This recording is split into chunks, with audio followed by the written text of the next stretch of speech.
Listo. Buenas noches con todos. Somos alumnos de la Universidad Señor de Cipán, de la Facultad de Derecho y Humanidades, y de la Escuela Profesional de Derecho, en las cuales cursamos la materia de prácticas preprofesionales 4, a cargo de la doctora Elena Cecilia Arevalo Infante. Los alumnos, quienes estarán a cargo pues, de esta última charla con relevancia jurídica, es la alumna Lucía de la Paz Sarmiento Vázquez, y quien les habla, Giancarlo Rosilier. Bien, el temario del día de hoy es ¿qué derechos se suspenden en el estado de emergencia? Bien, a lo largo de la presente charla se verá todo lo correspondiente del régimen de excepción para poder ser exactos el estado de emergencia, ¿no? Como bien se sabe, nuestra legislación, como el resto de legislaciones a nivel mundial, han tomado cartas en el asunto con lo correspondiente a la pandemia, ¿no? Que es el COVID-19.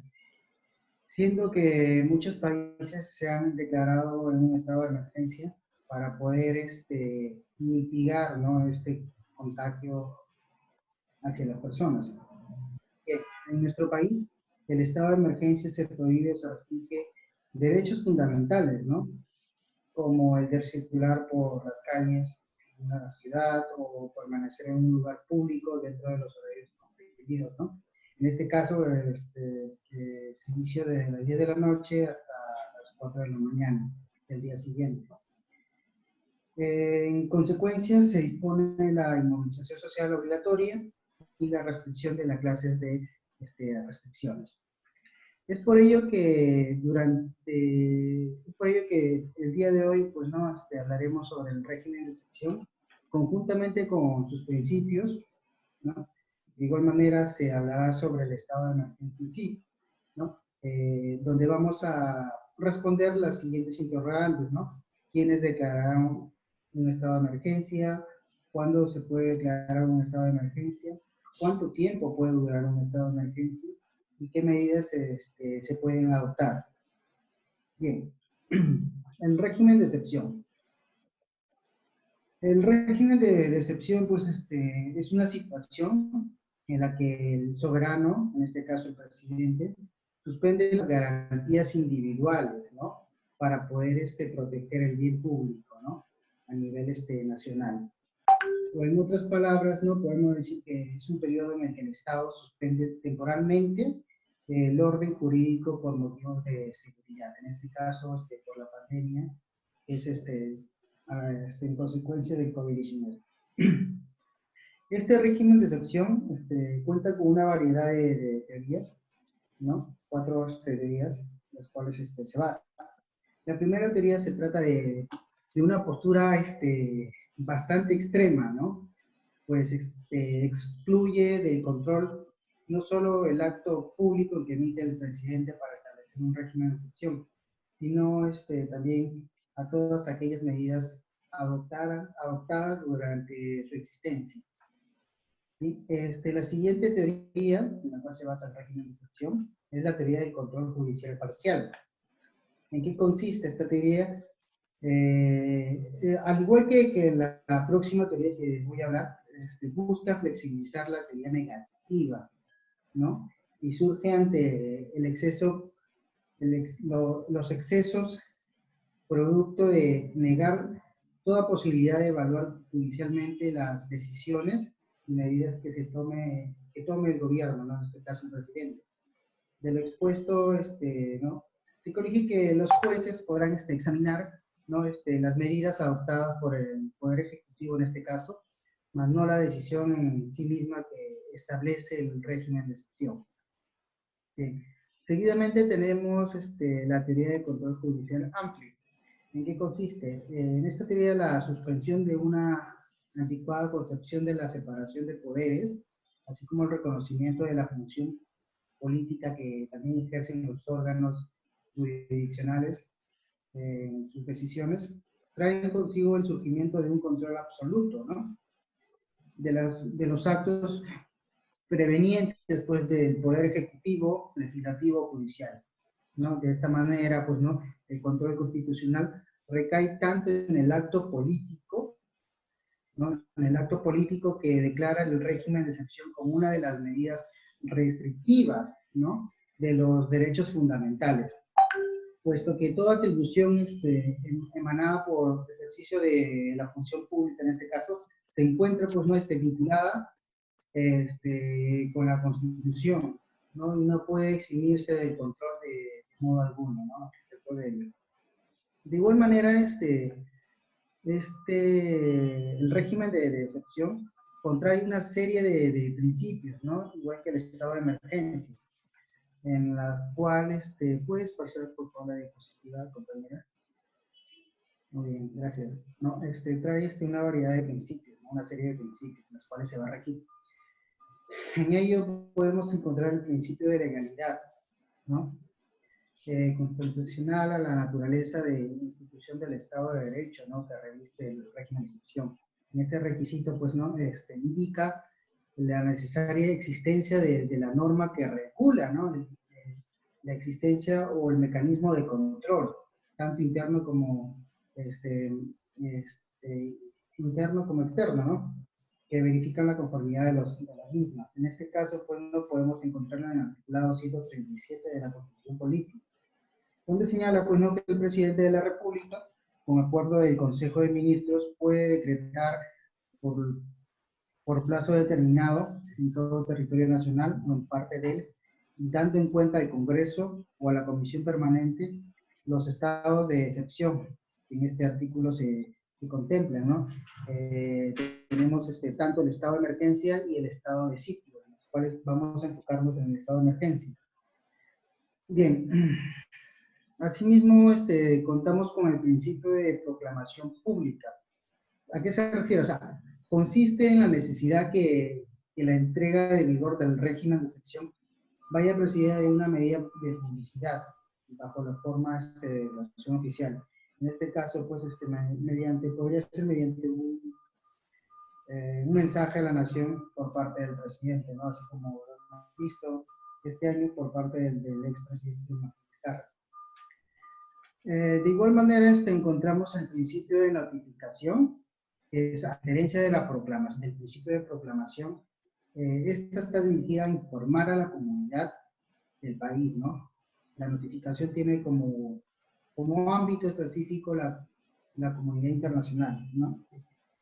Bien, el objetivo de esta formalidad es hacer efectiva, pues, ¿no?, la obligación que tiene el Estado por parte de la Convención de comunicar a los otros estados para la imposibilidad de cumplir transitoriamente ciertos obligaciones, ¿no?, estipulada en la permisa. Como se tiene claro, pues, ¿no?, al respecto de esta pandemia, al respecto de la enfermedad de COVID-19, se hizo pública el estado de emergencia, y es por ello que el presidente notificó, pues, a todos los países que no iban a recibir vuelos internacionales, ¿no?, también nacionales, pues, pero en este caso, basándose en este principio, vuelos internacionales, ¿no?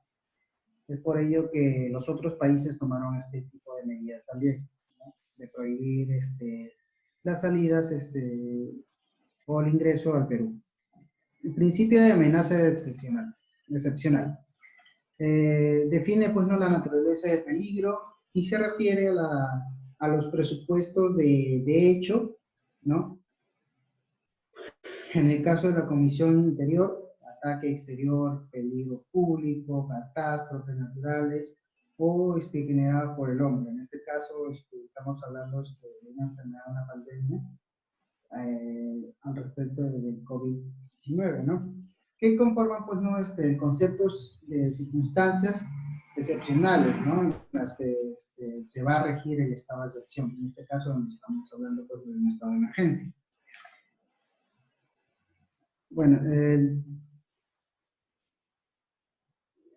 también contamos con el principio de examen de idoneidad, que exige la identificación de un fin, ¿no?, de relevancia constitucional. Y una vez determinada tal fin, verificar, pues, ¿no?, si la medida legislativa es idónea o adecuada para lograr el fin, ¿no? En este caso, se dio el estado de emergencia para poder mitigar, ¿no?, el que esta enfermedad, esta pandemia se siga extendiendo, ¿no?, a nivel nacional. Bien, ahora, el estado de emergencia. Este estado de emergencia, pues no opera en caso de perturbación a la paz o al orden interno, ¿no? También en catástrofes o graves circunstancias en las cuales afecten al país en sí. En dicha situación, pues no se puede restringir o suspender el ejercicio de los derechos constitucionales, ¿no? Relativos, claro, a la libertad, a la seguridad personal, la individualidad de domicilio y la libertad de reunión y tránsito en el territorio. Es por ello que en el articulado 137 de la Constitución, ¿no? En el numeral 1, señala, pues, ¿no? Que el estado de emergencia, en caso de perturbación de la paz o el orden interno, de catástrofes o graves circunstancias que afecten a la vida de la nación.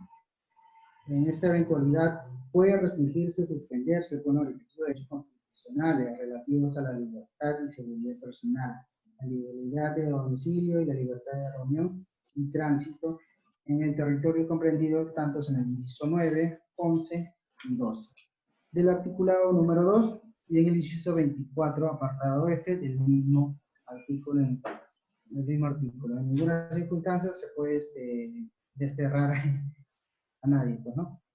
En este plazo de estado de emergencia no excede los 60 días. Su prórroga requiere un nuevo decreto. En estado de emergencia, las Fuerzas Armadas asumen, pues, ¿no?, el control del orden interno y así la disposición del presidente de la República. Bueno, eso es todo al respecto de la exposición que hoy he estado dando. El pase a mi compañera Lucía Sarmiento para que pueda continuar. Muchas gracias. Muy buenas noches con todos.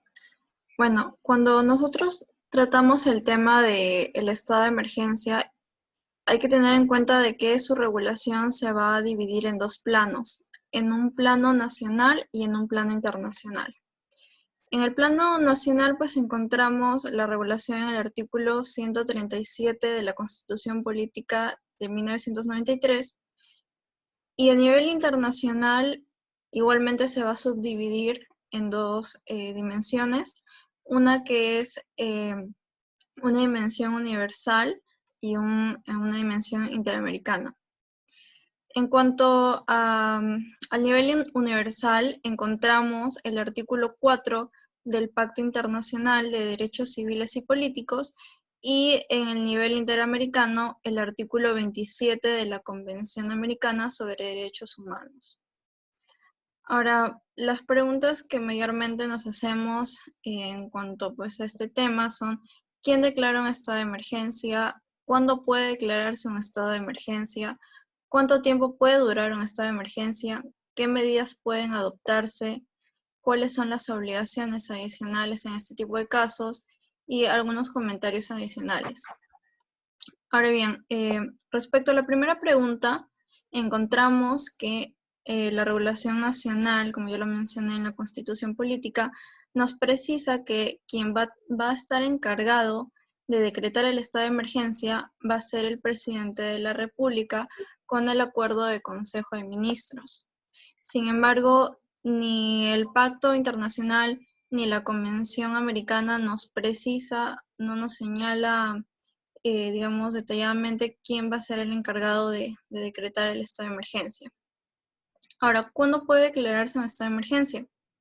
La Constitución nos señala que va a ser en caso de perturbación de la paz o del orden interno, de catástrofe o de graves circunstancias que afecten la vida de la nación. El artículo 4 del Pacto Internacional nos señala que se va a dar en caso de guerra, de peligro público o de otra emergencia que amenace la independencia o seguridad del Estado parte, ¿no?, del Estado que haya firmado este pacto. Y el artículo 27 de la Convención Americana nos señala que los estados de emergencia se declaran en situaciones excepcionales que pongan en peligro la vida de la nación y cuya existencia haya sido proclamada oficialmente. Ahora, ¿cuánto tiempo puede durar un estado de emergencia? El artículo 137 de la Constitución nos precisa que el plazo no puede exceder de 60 días. Sin embargo, puede realizarse una prórroga siempre y cuando ésta se requiera mediante un nuevo decreto. el Pacto Internacional nos precisa que la duración del estado de emergencia va a ser estrictamente limitado de acuerdo a la exigencia de la situación, ¿no? Y el artículo 27 de la Convención Americana no nos señala un plazo en específico. Ahora, ¿cuáles son las medidas a adoptarse?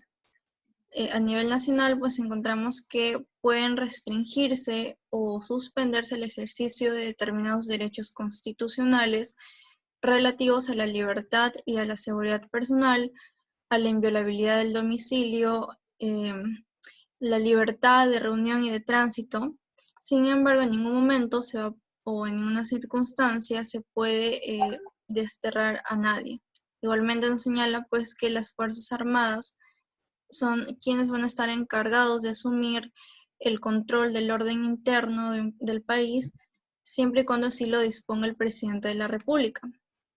Ahora, tanto el Pacto Internacional como la Convención Americana de Derechos Humanos nos precisan de que en los casos del estado de emergencia no se pueden suspender los derechos relativos al reconocimiento de la personalidad jurídica, los derechos a la vida, a la integridad personal, a la nacionalidad, los derechos del niño o al nombre, o los derechos de prohibición de la esclavitud y de la servidumbre.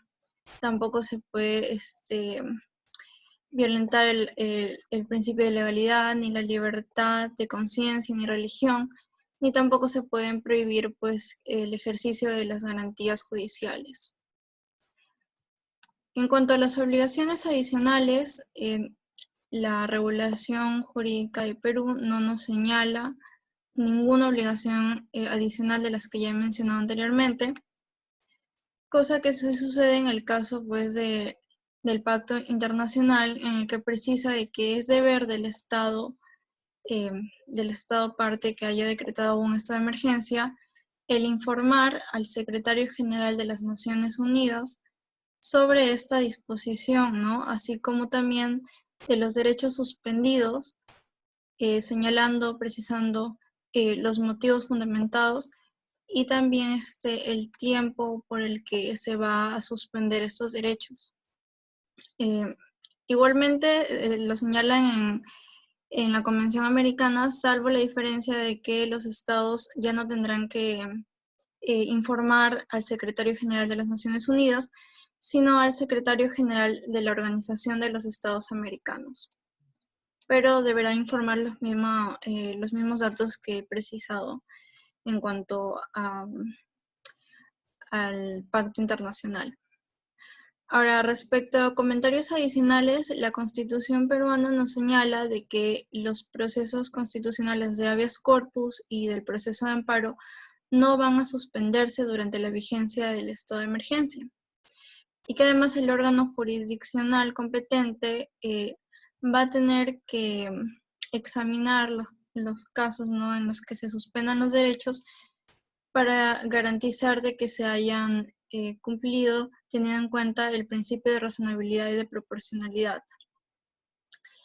En cuanto al Pacto Internacional, nos señala de que las garantías judiciales indispensables que no pueden ser suspendidas son aquellas que van a permitir proteger los derechos fundamentales de las personas.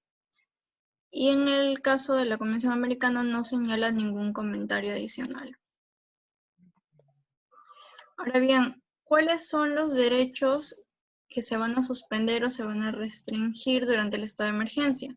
Principalmente estamos hablando del derecho a la inviolabilidad de domicilio, al ingreso y salida del territorio nacional, la libertad de tránsito dentro del territorio nacional, la regulación del transporte y el derecho de reunión. Ahora voy a mencionar un poquito sobre cada uno. En cuanto al tema del derecho a la inviolabilidad de domicilio, como nosotros sabemos, para que una autoridad pueda ingresar al domicilio de una persona, va a requerir de una autorización previa o de un mandato judicial o de la existencia de flagrancia al momento de haber cometido un delito. Sin embargo, en el caso de los estados de emergencia, las autoridades no van a requerir ninguno de estos para poder ingresar, siempre y cuando se fundamente en que se tenga que realizar el cumplimiento o garantizar el cumplimiento de los derechos de una persona. Ahora, en cuanto a la restricción al ingreso o salida del territorio nacional, se entiende de que durante el estado de emergencia se van a cerrar todas las fronteras y va a quedar suspendido el transporte internacional de pasajeros, ¿no? Ya sea por medio terrestre, aéreo, marítimo y fluvial. Sin embargo, no van a ingresar dentro de este grupo el transporte de carga y de mercancía, ¿no? Y que es más, se debe garantizar la atención prioritaria para el ingreso de los productos de primera necesidad o productos para la salud o cualquier aquel que se requiera para atender la emergencia sanitaria. Ahora, en cuanto al derecho a la libertad de tránsito dentro del territorio nacional, se entiende pues de que las personas no podrán transitar libremente, se va a suspender su derecho a libre tránsito, salvo cuando necesiten movilizarse para prestar determinados servicios o para poder acceder a determinados servicios también, como por ejemplo la producción y abastecimiento de alimentos, para la producción y abastecimiento de productos farmacéuticos y de primera necesidad, también para la asistencia a centros, servicios y establecimientos de salud, así que también como centros de diagnóstico en casos de emergencia y urgencias, para la prestación laboral, profesional o empresarial para garantizar los servicios de abastecimiento de alimentos y medicinas y la continuidad de los servicios de agua, de saneamiento, de energía eléctrica, de gas, entre otros. Asimismo, para la asistencia y cuidado de personas adultas, adultas mayores, de niñas, niños, adolescentes dependientes o personas con algún tipo de discapacidad o que se encuentran en un estado de vulnerabilidad. Igualmente, para las entidades financieras, seguros y pensiones, producción, almacenamiento, transporte y distribución, venta de combustible. Y por último, para los trabajadores del sector público que excepcionalmente presten servicios necesarios para la atención de acciones relacionadas con la emergencia sanitaria producida por el COVID-19. En cuanto al tema de la regulación del transporte, pues en el caso del transporte urbano, se va a disponer una reducción de la oferta de operaciones en un 50% en el territorio nacional, ya sea por medio terrestre y fluvial. Y se entiende que las personas que presten este tipo de servicios deben realizar una constante limpieza de los vehículos que van a utilizar y deben tener en cuenta también las recomendaciones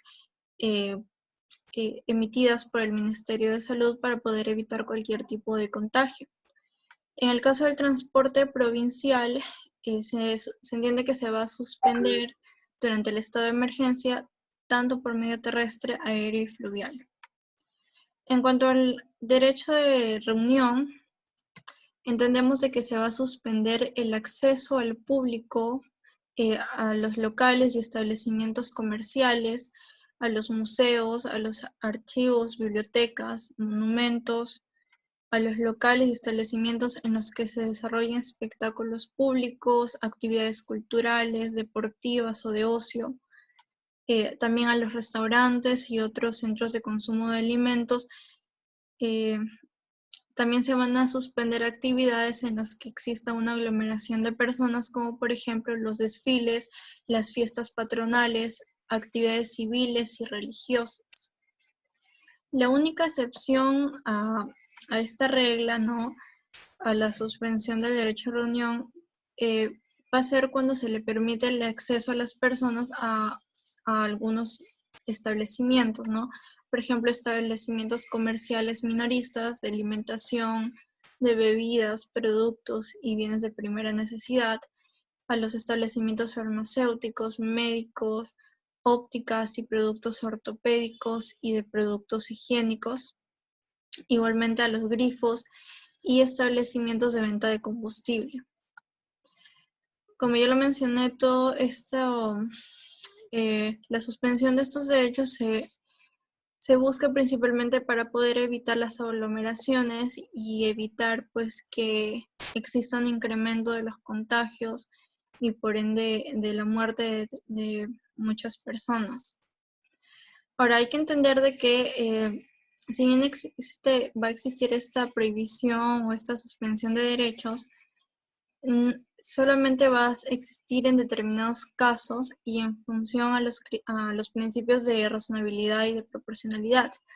En el caso del principio de razonabilidad, pues cuando se exige que haya una relación de causalidad entre los motivos del estado de emergencia y la restricción de derechos, y el principio de proporcionalidad, cuando se exija que la restricción sea un medio adecuado para lograr los fines públicos que motivan el estado de emergencia y que no se pueda lograr los mismos fines o los mismos objetivos por medios menos restrictivos, ¿no? Y que la restricción esté directamente vinculada con la finalidad que se pretende conseguir. Ahora bien, en muchos casos se hace la pregunta si el estado de emergencia es lo mismo que un toque de queda. Si bien es cierto, presentan ciertas características similares, no podemos decir que el estado de emergencia es lo mismo que el toque de queda. En primer lugar, porque el toque de queda no tiene un fundamento constitucional, no lo encontramos plasmado en nuestra Constitución, sino que se trata de una norma de naturaleza policial, ¿no? Es una medida administrativa de carácter temporal y que va a restringir, mejor dicho, a un horario determinado en el que se suspenden ciertas libertades. Por su parte, el estado de emergencia sí lo encontramos en la Constitución, como ya lo hemos mencionado en momentos anteriores, y puede mantenerse en el tiempo mediante una prórroga, atendiendo pues a cómo se va dando la situación, por ejemplo, en la actualidad respecto al COVID-19. Ahora, también el toque de queda consiste en suprimir completamente el tránsito en ciertos horarios, en horarios determinados, ¿no? Lo que no sucede en el estado de emergencia, que no va a prohibir el horario el tránsito de forma absoluta. Ahora, en el toque de queda, las personas no pueden salir salvo cuestiones muy especiales y que requieran de una emergencia y que esté debidamente acreditado. Ahora, igualmente en el toque de queda, por ejemplo, se pueden realizar ciertas llamadas de alto por parte de las autoridades y las personas que incumplan la prohibición de circular, ¿no? Puede ser víctima de que que la policía los detenga. Ahora, ¿cuál es el rol de las Fuerzas Armadas y de la Policía Nacional? Cuando la declaratoria de un estado de emergencia dispone la participación de las Fuerzas Armadas, es importante tener en cuenta que sus funciones o sus facultades no van a ser absolutas, sino que se van a encontrar limitadas por una serie de reglas y de principios, tanto a nivel internacional como a nivel nacional. A nivel internacional, pues encontramos el derecho internacional humanitario cuando estamos hablando de un contexto de conflicto armado interno o internacional, y el derecho internacional de los derechos humanos, el cual abarca un contexto de disturbios sociales o tensiones internas. A nivel nacional encontramos pues el Decreto Legislativo 1095, las reglas de empleo y uso de la fuerza por parte de las Fuerzas Armadas en el territorio nacional y su decreto supremo, su reglamento, el Decreto Supremo 3/2020, también llamado lineamientos y procedimientos que regulan el empleo y uso de la fuerza durante las operaciones y acciones militares de las Fuerzas Armadas en el territorio nacional dentro del marco del Decreto Legislativo 1095. Ahora, asimismo, cabe mencionar que en el artículo 16 del Decreto Legislativo 1095 y en el artículo 24 de su reglamento, precisan de que el uso de la fuerza se va a regir en base a tres principios importantes: el principio de legalidad, el principio de necesidad y el principio de proporcionalidad. En cuanto al principio de legalidad, pues entendemos de que el uso de la fuerza debe estar amparado por el ordenamiento jurídico, no debe tener un fundamento legal. De caso contrario, se llegaría pues a un error.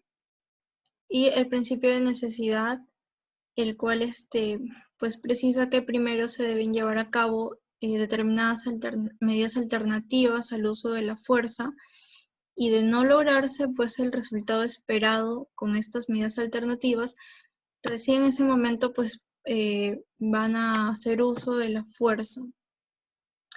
Y el principio de proporcionalidad, en el que se señala pues la equivalencia o correspondencia entre la gravedad de la amenaza y el grado de fuerza empleada, debiendo ser esta la mínima necesaria en relación a la amenaza y el resultado legal esperado. Igualmente, cabe mencionar que las autoridades, como ya lo mencioné, las Fuerzas Armadas o la Policía Nacional, pueden ejercer el poder de coerción, es decir, que pueden concientizar a los ciudadanos a cumplir las normas impuestas, evitando el pase a zonas restringidas, solicitando los permisos necesarios para trasladarse o promoviendo el uso de las mascarillas, entre otros.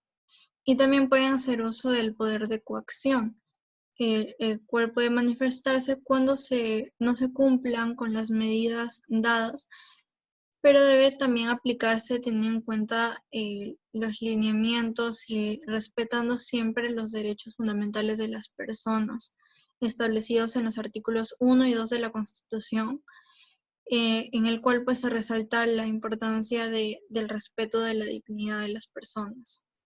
Es decir, de que la policía ni las Fuerzas Armadas pueden agredir física ni verbalmente, ni someter a una persona a realizar cualquier tipo de actividad como forma de castigo si es que incumple con las medidas dadas por el Estado en el estado de emergencia. Ahora bien, también cabe mencionar que las Fuerzas Armadas, constituidas pues por el Ejército, por la Marina de Guerra y las Fuerzas Aéreas, así también como la Policía Nacional, son instituciones que tienen una formación y una capacitación profesional y que desempeñan una importante función en el control del orden interno durante el estado de emergencia decretado para prevenir pues la pandemia por COVID-19. En este sentido entendemos de que su adecuada preparación y su profesionalismo permiten cumplir con la misión, evitando riesgos innecesarios y consecuencias humanitarias que una situación de este tipo puede generar. Igualmente, la función que le compete pues a cumplir a estas instituciones es importante, pero definida, ya que las Fuerzas Armadas pueden tener un papel disuasivo y de autoridad para que se cumplan con las disposiciones y las medidas adoptadas por el gobierno peruano. En esa medida, las actuaciones deben seguir un protocolo de respeto a los derechos de las personas y siempre pues garantizando la vida, la seguridad, la integridad de la población. Entonces, ante ciertos desórdenes sociales o conductas de los ciudadanos en el contexto de esta pandemia, exige que las Fuerzas Armadas y los policías puedan actuar mediante la responsabilidad y evitando incurrir en excesos. Ahora, otra idea importante a resaltar es de que teniendo en cuenta los efectos de la pandemia que pueden causar en el personal de las Fuerzas Armadas y en la Policía Nacional, se entiende de que todas las personas que cumplan con estas funciones deben realizar una serie de medidas preventivas de higiene, de uso de equipo de protección personal, ya sea de mascarillas, guantes o cualquier tipo de implemento, de tal modo que se evite el contagio de los miembros de las Fuerzas Armadas y de la Policía Nacional.